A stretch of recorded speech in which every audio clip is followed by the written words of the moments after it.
दोस्तों, हम जब भी किसी शिव मंदिर में जाते हैं वहां पर देखते हैं कि शिव जी की मूर्ति के बाहर बैल रूपी एक मूर्ति बनी हुई होती है। हमारे हिंदू ग्रंथ में यह बैल रूपी नंदी को भगवान का सबसे बड़ा भक्त बताया गया है और इन्हें लोग नंदी के नाम से जानते हैं। हर मंदिर में यही देखा जाता है कि भगवान शिव के साथ उनके साथी नंदी आपको जरूर देखने को मिलेंगे। हिंदू शास्त्रों में यह भी बताया गया है कि नंदी भगवान शिव के वाहन भी हैं और उनके परम भक्त भी। कहा जाता है कि अपनी मनोकामना को अगर नंदी के कान में कही जाए तो वे भगवान शिव तक जरूर पहुंचाते हैं। नंदी बाहर इसलिए विराजमान होते हैं ताकि भक्तजन आसानी से उन तक अपनी बातों को पहुंचा सकें। आखिर ऐसा क्यों है, क्या है इसकी कथा, इन सब बातों को जानने के लिए आप बने रहिए हमारे चैनल के साथ। शास्त्रों में इस बात का भी जिक्र मिलता है कि भगवान शिव ने नंदी को यह वरदान दिया था कि जो तुम्हारे कान में अपनी मनोकामना कहेगा उस व्यक्ति की सभी इच्छाएं जरूर पूरी होंगी। पौराणिक काल में शिलाद नामक एक धर्मात्मा मुनि हुआ करते थे। बुढ़ापा आने पर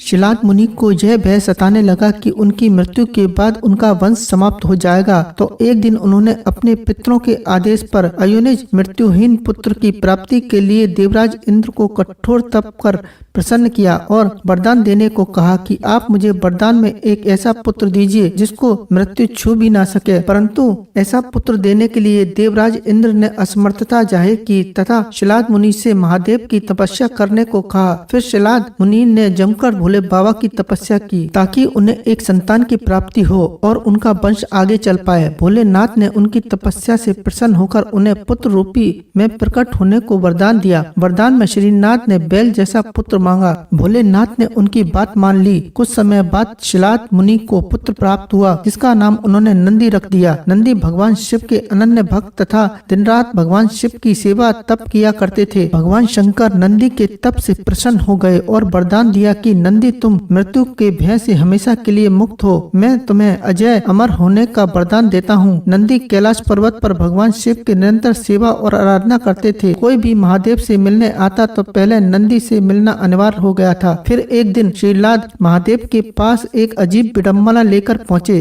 दरअसल शिलाद ने संतान का वरदान इसलिए मांगा था क्योंकि उनकी कोई संतान नहीं बची थी और सिर्फ नंदी ही अकेले थे, लेकिन वह भी महादेव की सेवा में व्यस्त थे। इस प्रकार शिलाद को लगा कि उसका वरदान पूरा नहीं हुआ क्योंकि उसे पिता का सुख ही नहीं मिला। यह सुनकर महादेव ने नंदी को बुलाया। महादेव नंदी से बहुत प्रेम करते थे, लेकिन फिर भी उन्होंने नंदी से कहा कि उसे पुत्र होने का दायित्व निभाना पड़ेगा, जिसके फलस्वरूप नंदी को महादेव ने शिलाद के साथ जाने को कहा। महादेव से दूर होने की पीड़ा नंदी को परेशान करती रही और उसने खाना पीना छोड़ दिया और वह काफी चिंतन में जीवन व्यतीत करने लगा। अपने पुत्र की यह दशा देखकर शिलाद को एक बार पुनः महादेव के पास पहुंचे और उनसे प्रार्थना की वह वापस नंदी को अपने साथ बुला लें क्योंकि वह अपने पुत्र की ऐसी दशा नहीं देख पा रहे थे और साथ ही उनका वंश इस बात का प्रतीक होगा कि भगवान शिव स्वयं उनके पुत्र के प्रेम करते हैं। क्योंकि नंदी के जाने के बाद महादेव को उनकी याद बहुत सता रही थी। वे भी नंदी से प्रेम करते थे। नंदी के